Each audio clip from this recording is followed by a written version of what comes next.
Okay.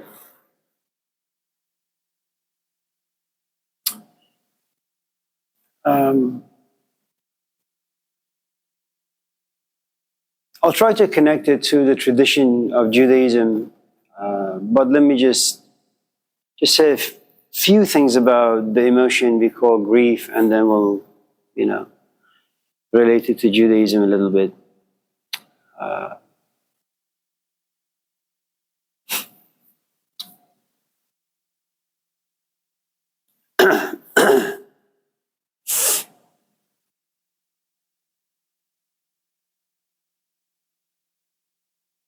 I'll tell you a story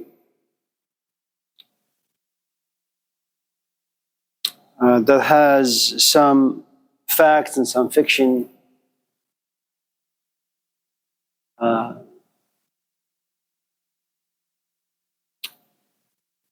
When I was very, very, very young, I went to a gathering and they told me that there is this guy here, he's the owner of this Persian shop in Sacramento. I had no idea that Sacramento had a Persian market, and because I have a sweet tooth, the Persian market means ice cream and falude. His name was Hussein.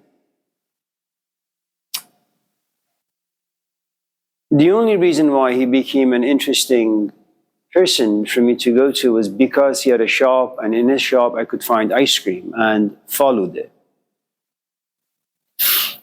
Had I never met him, I wouldn't care whether he existed or not.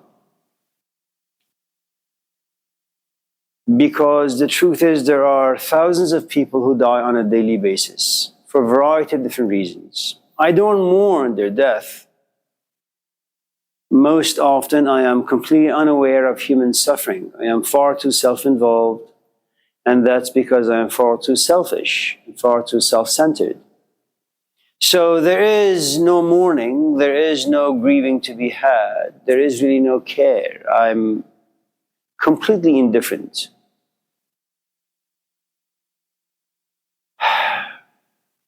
And part of it has to do with the fact that I don't really have a community where I know everybody in the community. I am not a citizen of a world. I occupy such a tiny little space, in the world that it's very, very difficult to be aware of everything. So prior to knowing him, I wouldn't have cared if he had cancer, not cancer, married, not married, children, no children, alive, dead. Every time I went to his shop, he had a tendency of just keeping me there for like at least 45 minutes, talking to me about politics, about religion, what I'm doing with my life. And I think he was just alone and he wanted, free ears so he could exploit. And culturally, we couldn't just go in there, get the ice cream and get out, so. Time passed. And that's a very, very, very important component. There was something about me that found Hussein very attractive. There was something about Hussein that found something in me that was attractive. So there was this mutual attraction to each other, okay? Now, this mutual attraction was nourished by time. 4 or 5 times a week, I would go there. And the attraction became more and more and more and more. And as you become attracted to something, you become more intimate. You become more dependent. That one thing occupies more of your brain space, occupies more of your emotional space. It creates what Americans don't really like, what we call, it creates codependency. That without him, my existence is nothing. Without him, when I go to a shop and have ice cream or falooda, if he's not there, the ice cream just tastes different. You know, the atmosphere of the shop just feels different. It's kind of like what we talked about last night about the passing of my father. One day it'll happen. And the house will no longer feel the same, smell the same, you see. And there's a good chance that when I go to my parents' house and my father has passed for some time and there is my mom sitting relatively quietly, what I'm going to do is naturally, organically, mechanically perhaps, I'm just going to travel back in time. And remember those moments, and there have been many, about 40 years of them, where it's me, my father, my mom, and a whole host of other people sitting, laughing, my father talking endlessly about politics, about justice, about equality. So you can mourn over things that you're not in relationship with. And you can't be in relationship with anything if you haven't been spending time with them. And you can't spend time with anything unless you find attraction in them. There has to be a part of you that's attractive. And that attraction, okay, pushes you into nourishing the relationship to the point that you are dependent on its existence so that you can feel at home. Right? Now, the more time you spend, the more dependent you're going to be, the more invested you're going to be. And something more horrifying, the more of who you are depends on the presence of that person. If I have been a father, for example, for 20 years, and all of a sudden I get a news that my wife and my kids died in a crash of sorts, I have been called a father for about 25, 30 years. Who's going to call me a father now? I miss the word. The word has history in it. It gives me meaning, relevance, purpose. And once there is no one in my life who will call me a father, I feel a certain void. Okay? Now, so before you go through any grieving rituals, there has to be a relationship, and it has to be intense. I had a friend, his name was Manuche. We were roommates in college.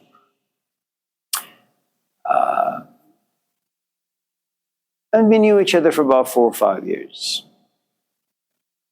About a year ago, my brother came home and said, "Amir, do you remember Manuche?" I said, "Yeah." Even though I hadn't seen him for like 30 years perhaps. He says, "Do you know that he's dead?" Dead? I mean, he's dead. He's our age. How could he be dead? He fell in love, the woman left him, and he committed suicide. I felt sad, but there was no grieving inside me because there was no relationship. Okay?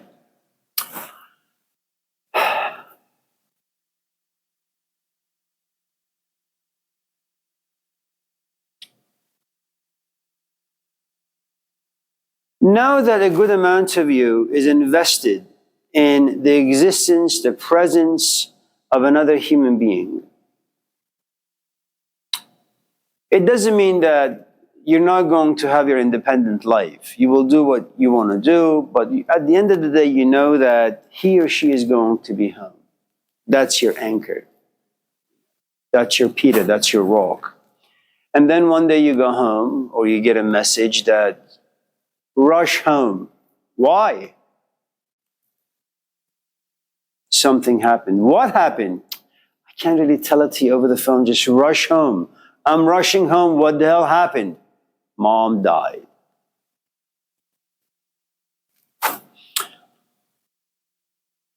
It reminds me, and forgive me, Diana, if I'm going all over the place with this. I don't mean to dishonor or dismiss your question casually.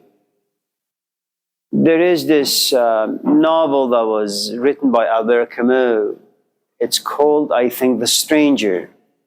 And hello, Bridget. The main character of this novel is a man named Rousseau. And as he is walking to his work one day, he gets a telegram. And in it, it says, "Mom died."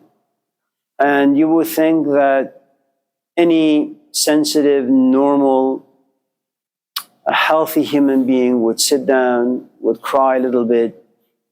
But that's not Rousseau. Rousseau sits back and says, I haven't seen my mom for over 20 years, 30 years, maybe 40 years. I don't know if she's... Hello, Alexis. Hello, Brian. It's okay. Is that food from last night? Thank you. And he has no feeling about the passing of his mother. You know, where I live in the past maybe year and a half, lots of people in our neighborhood have passed away. I haven't shed a tear. I don't know them. But to hear the news that your mom has passed and have absolutely no feeling about it, there is something about you that is not completely human. You have lost some very, very important components, you see.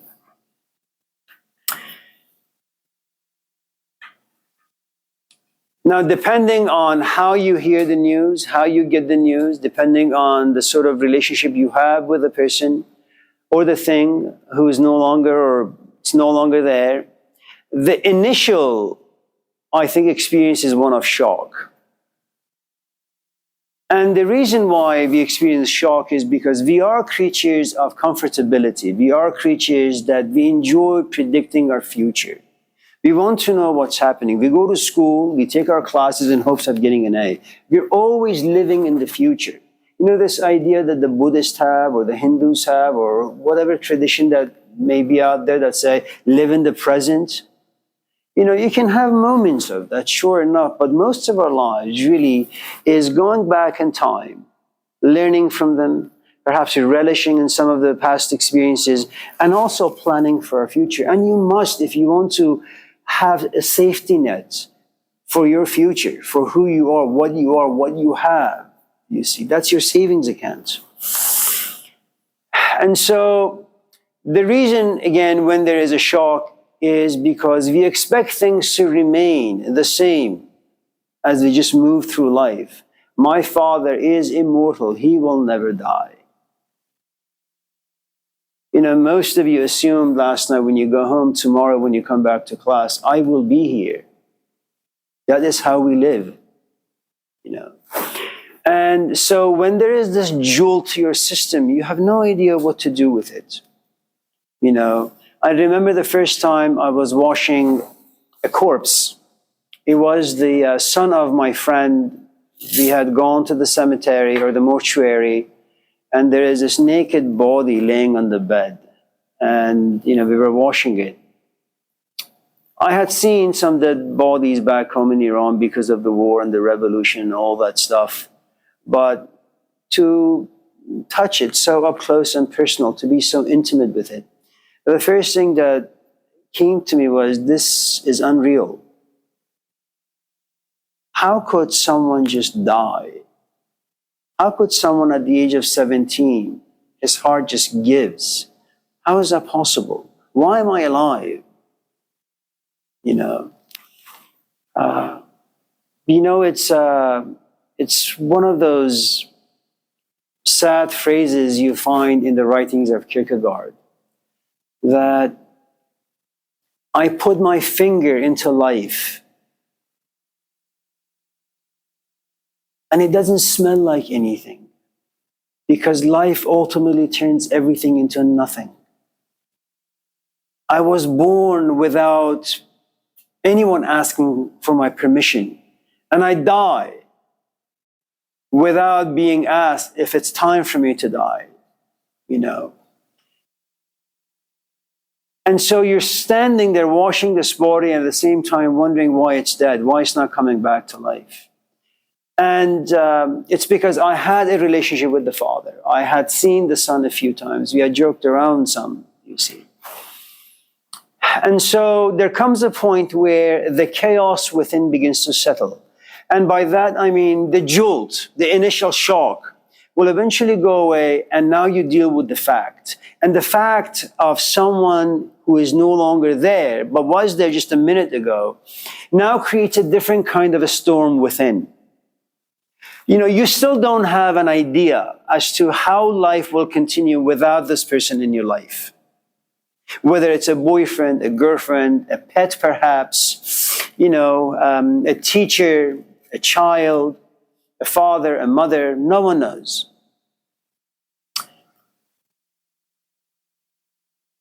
And there is something really nice about having death ceremonies and death rituals, because it distracts you. It shuts a certain part of your brain off and says, okay, mom is dead. Go to Home Depot, see what kind of fabrics they have. Go to the cemetery, see how much a lot will cost. Okay. And though it may all be, things that business people do, it's a very business-minded space to be, but you need that. You have to understand, we forget because whatever it is that we are carrying, it's just far too burdensome. And our body shuts down. We need to forget. We need to be distracted so that we could walk away, take a break, and once again, if we remember, we can go back to the reality of what had just happened. Now, there are a couple of things that happen when you lose someone or something that's profoundly important to you. Muhammad, Ali, it's good to see you.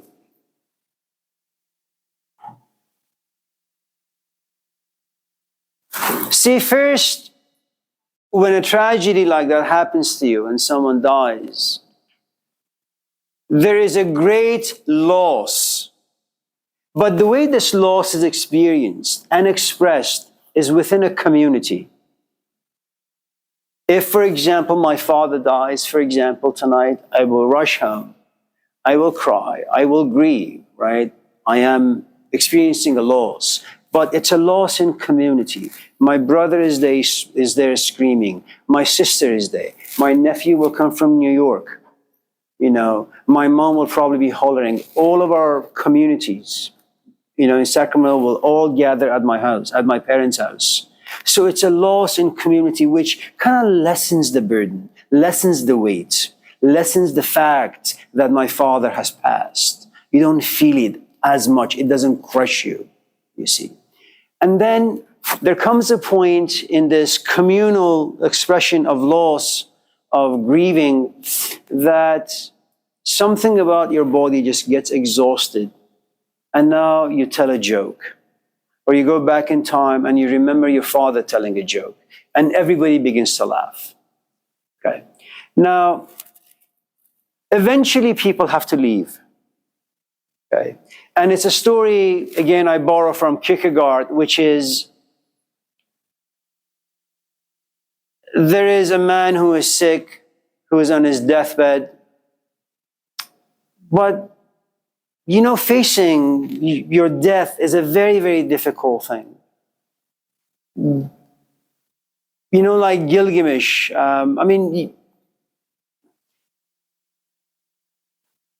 I think all of us have a tendency of being intellectually far too young and far not so mature to kind of be mindful of the fact of death, And that's one of the beautiful things about Gilgamesh. He says, if I die, will people forget me?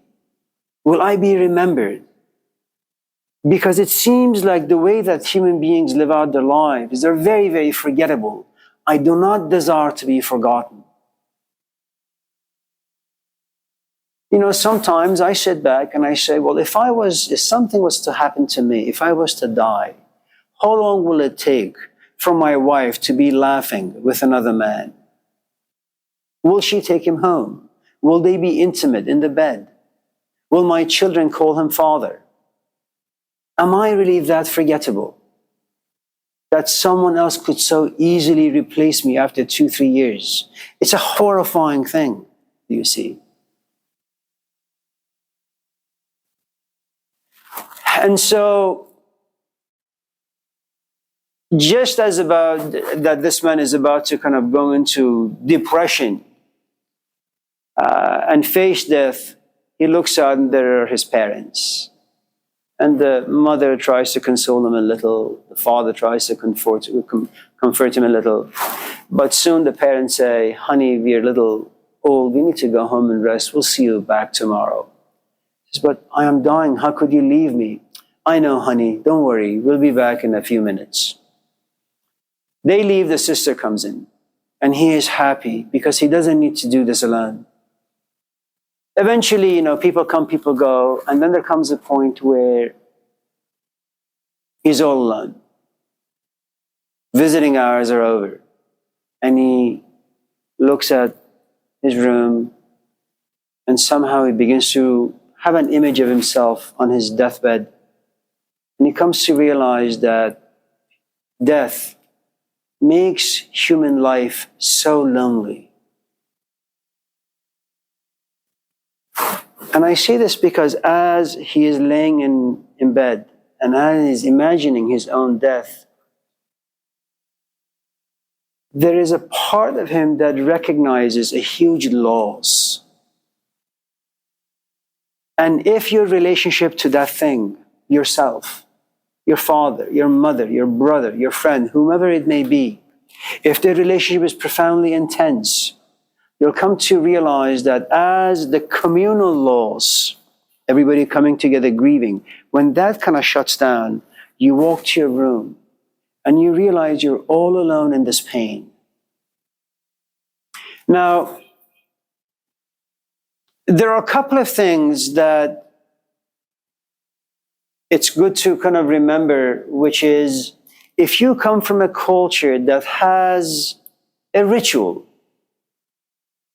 that the children, the mother, or the widow, or the man who has lost a wife, they're never to be left alone for 40 days and 40 nights. And there is something to be said about having people around you where you begin to kind of talk to them about the sort of tornado, hurricane that lives inside you because of the loss you have just suffered, And it's great to have people around you,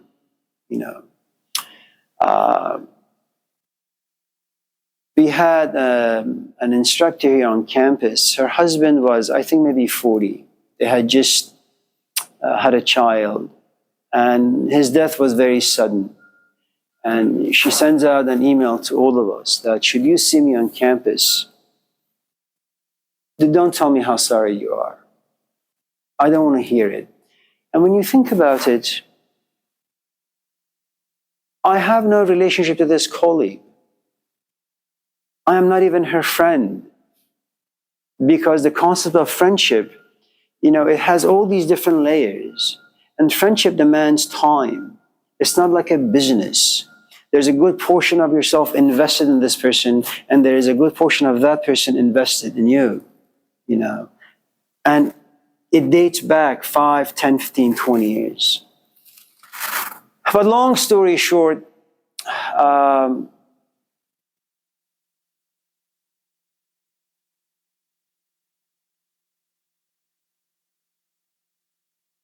if you have a big community, and if you come from a culture that has death rituals, grieving rituals, then for 40 days and 40 nights, you just talk about the episode.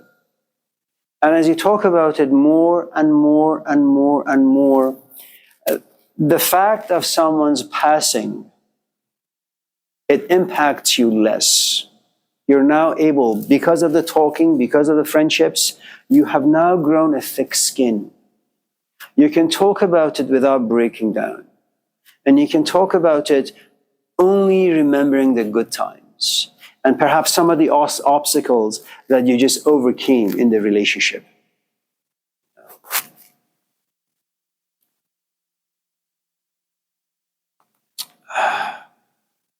If, on the other hand, you don't come from a culture where there is, rituals regarding grief and loss, I'm not quite sure what happens to you.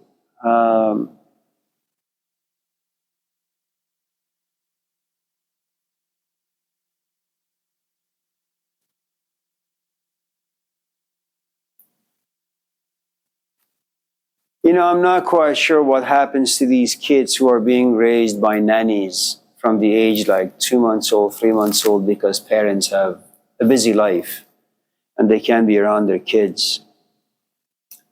Because these are formative years. You need dependency, and when you kind of become 10 and you realize you haven't really had any parents around you for the past 10 years, when a crisis enters into your life, how the hell do you deal with it? Do you grab a gun and shoot people? Do you get into fights? Do you do drugs, alcohol? Do you end up in therapy? No one really knows. But to kind of hone my response back to your question, let me just summarize it by once again referring to Elizabeth Kubler-Ross.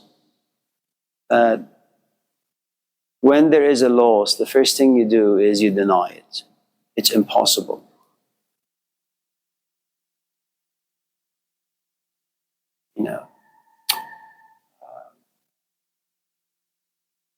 Life can't be that hollow. It's impossible. I don't really have cancer. It's impossible.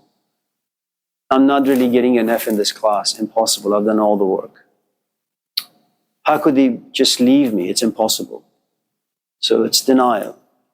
It's just too much. And there comes a point where reality just pushes itself in your face. Don't deny it. It's true. I am leaving you. It's true. You have cancer. It's true. You're going to fail this class. I mean, there is a loss. Every stage has a loss. You deny it because you don't want to accept the loss. What do you mean you're leaving me? Without you, I'm nothing,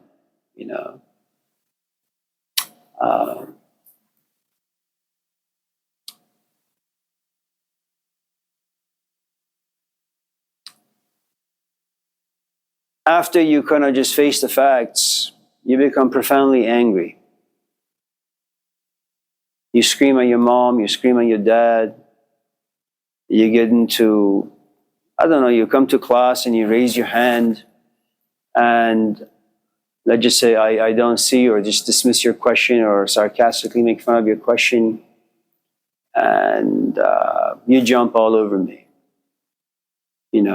And I, of course, may assume that you've done this because I dismissed your question, but the truth is it has deep roots. It has nothing to do with me.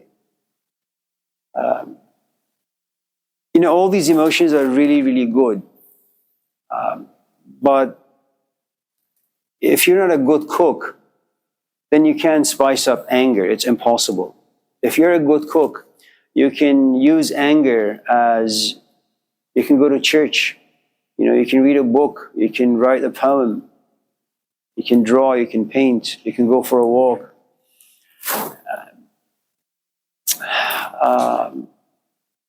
And the other thing about anger is that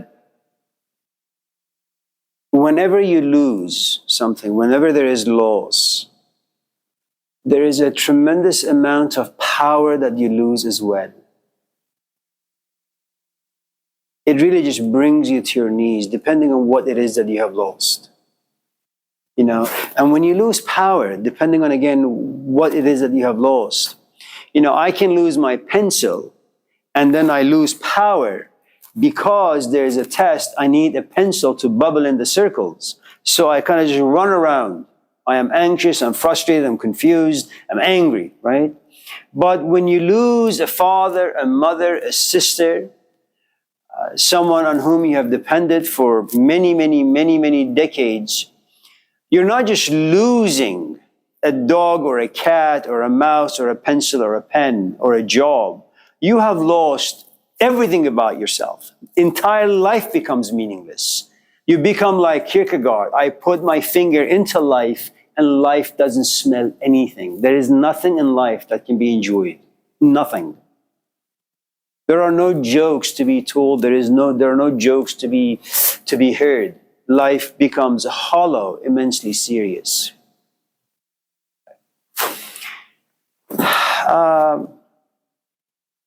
There comes a point again where if you happen to be relatively healthy, anger kind of subsides, it goes away. And then you begin to bargain. I will wash the dishes, come back home. I will go get my master's, don't leave me. Is there extra credit in this class? Can I pass the class? You're bargaining with life. Okay? It makes you, hello Chris, it makes you become aware of some of the deficiencies, some of the mistakes, and perhaps even ways you can sacrifice yourself even more. You know. And it doesn't matter how much you scream, doesn't matter how much you cry, it doesn't matter how much you want to pay for something. Life says no. You know. And the truth is, after you scream and shout and you say, I'm willing to do A, B, C, D, just come back. And it's not going to be given back to you. Now you have a different shade of anger. You know, and in this shade of anger, there is also an element of shame and guilt and resentment. I told you I will wash dishes. Come back. You have humbled yourself. You have reduced yourself to nothing. Okay? You have given up selfishness, self-centeredness, all sorts of things so that this person can come back, but there is no answer. And then those emotions also, if again you're healthy on the inside, will eventually go away and you find yourself in the cradle of depression. It's not sadness. You know, depression has deep roots.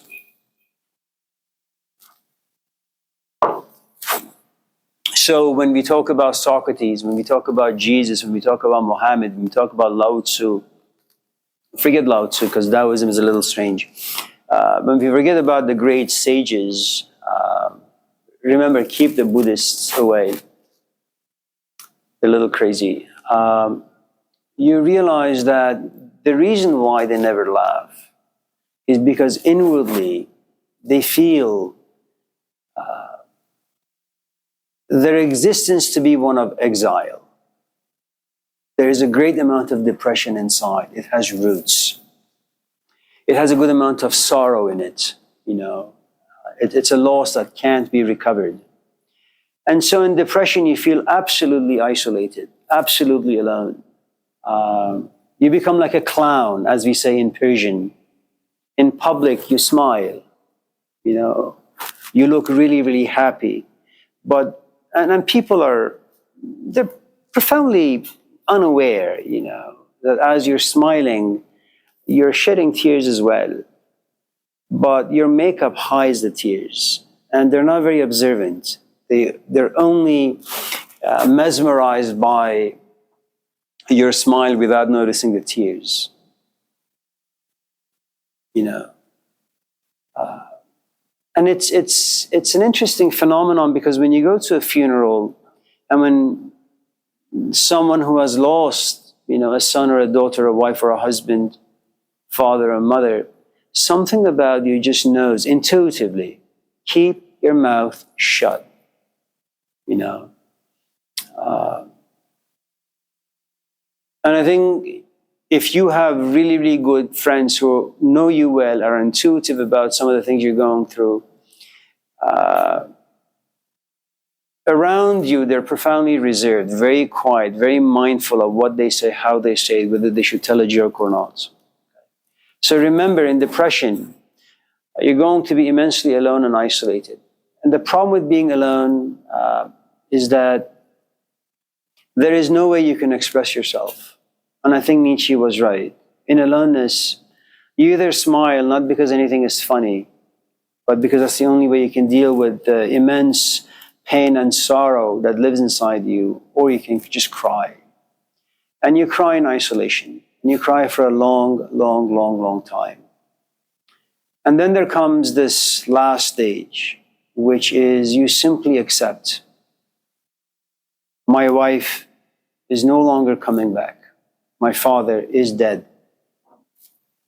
You know. Hello, Lina. You know.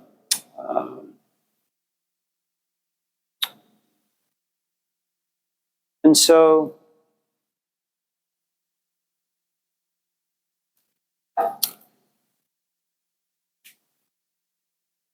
we have this frontal lobe, unfortunately, and our frontal lobe has this addiction to want to understand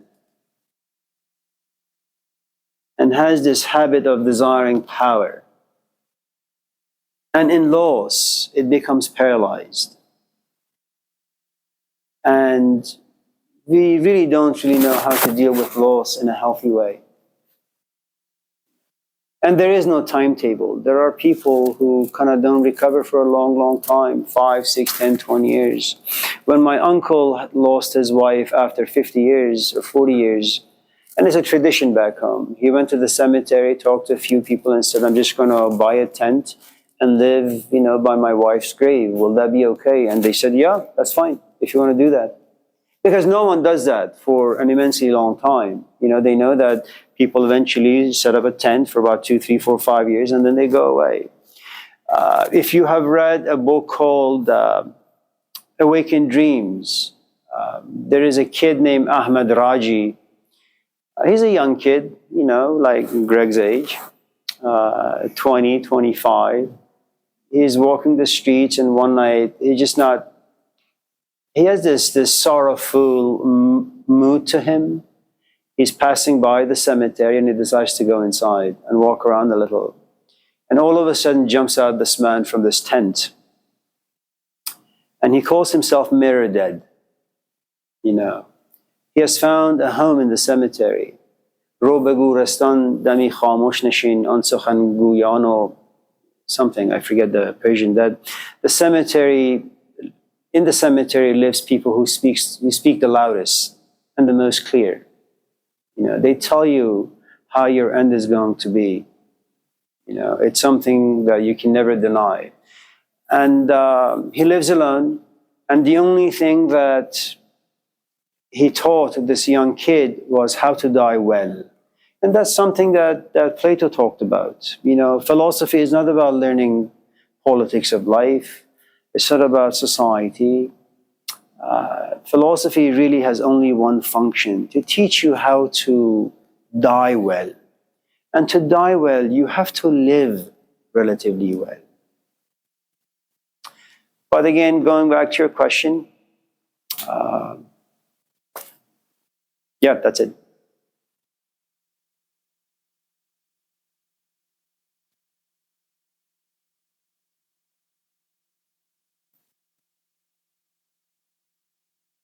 گردون کمری ز عمر فرسوده ماست، دریا اثری ز اشک آلوده ماست، دوزخ شرری ز رنج بیهوده ماست، فردوس دمی ز وقت آسوده ماست.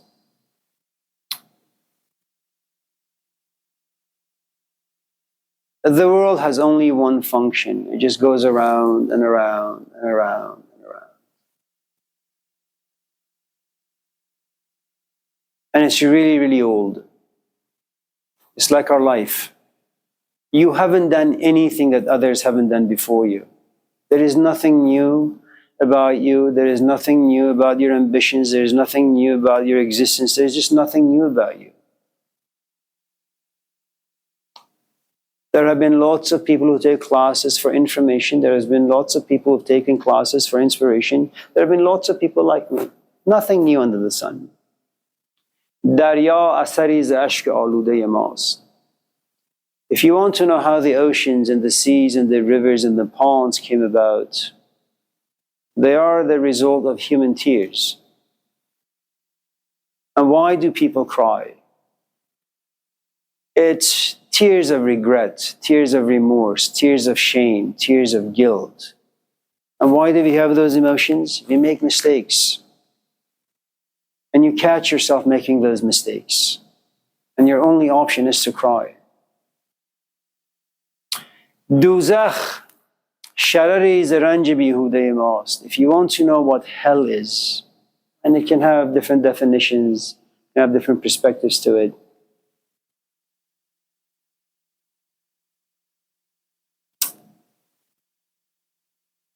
All the efforts we make in a world that goes nowhere, in a world that ultimately just kills you, and you'll just be forgotten. There is nothing about your efforts that makes you memorable. Firdos dami zabakht asude mast. And paradise or peace is once in a while you experience these moments of calm, where there is nothing to do, nowhere to go. It's like when you fall in love and you go to the rose garden and you just sit quietly with your companion. You don't talk. Maybe you just sit there holding his hand. You just look at the sunset. You feel complete. That's your firdos. That's your paradise. That's your Sabbath for that one moment.